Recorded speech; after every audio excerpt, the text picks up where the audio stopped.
I think one of the biggest things for me when it comes to public land, and I said it before, is let's just make a plan, you guys. Let's actually make a plan.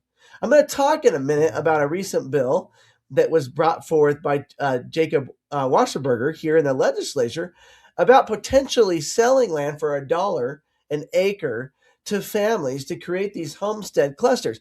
I think that's headed somewhere in the right direction about what we need to do. And I'm going to, kind of try to unpack that a little bit because I think it's important to have that conversation.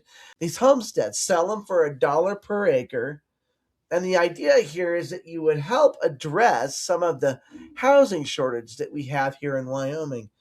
And there would be a lot of, well, I'm going to call it what it is, bureaucratic restrictions to this idea, where you couldn't Airbnb and you couldn't resell it and companies couldn't buy it.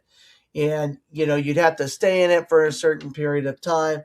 And so you couldn't sell it to large developers.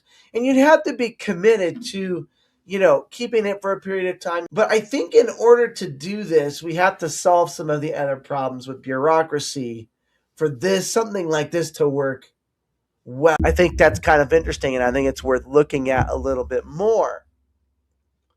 So this bill, I think, is an idea that is, in my mind, probably in the right direction to get some land back in the hands of the people.